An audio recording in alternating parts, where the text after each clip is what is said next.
Hello, Dr. James Bogash, expert in health and longevity, and today we're going to talk about differences in anti-diabetic but gut hormones between lean and obese people.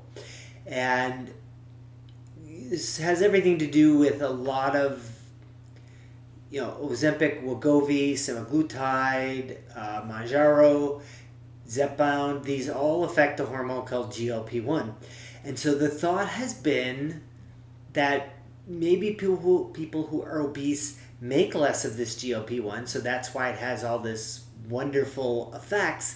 And I think maybe that's what a lot of people think, and what they justify is that my body isn't making enough, so I need to take it as an injection. And there's been some studies over the years that maybe suggested that that's the case, but it really hasn't been conclusive. So this was a recent study, recent review looking at 25 studies. So over 552 people with obesity. It's a pretty big review of a lot of different studies.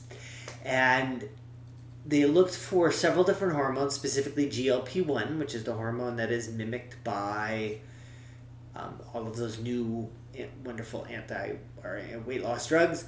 Peptide YY, which is has to do with hunger and satiation, and then cholecystokinin, which is or CCK, which is a hormone released from the small intestine that has everything to do with release of other hormones that help us digest and absorb foods. So what they found was that there was no difference between people who were lean and people who were obese. In other words, their body still retained the ability to make just as much GLP-1 regardless of what their weight was. They did find some things that decreased these gut peptides, and that was high fat intake and high carb intake diets that contain both of those, which we generally think is not good anyway. It decreases these gut peptides. And also, I've covered this a lot, and I tell this all my patients, decrease chewing. So if you're a fast eater, your gut hormone levels will go down. So just slow down and chew more, and you'll see better outcomes.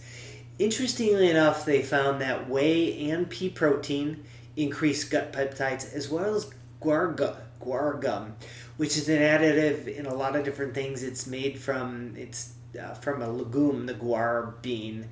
And there's been quite a few studies looking at guar gum's impact on the gut microbiome, and it's largely been favorable. It's a pretty consistent food additive. I don't necessarily see a problem with it, and most of the research seems to suggest that it helps with the microbiome. So that might be one of the ways that it helps with the gut peptides. Bottom line is that we're likely not going to see a difference between lean and obese people in their production of gut hormones. This drug is not a miracle replacing what you've lost. It is getting you to super physiological levels, and there's always a price to be paid for messing with human physiology. We certainly see some of that in here. I think if we wait a little bit long term, we're going to see that those challenges are going to be even greater than we anticipated. So, as always, I'll post a link to this particular study in the description. Make sure you like this video, share it with somebody who thinks needs the information, and subscribe to the channel.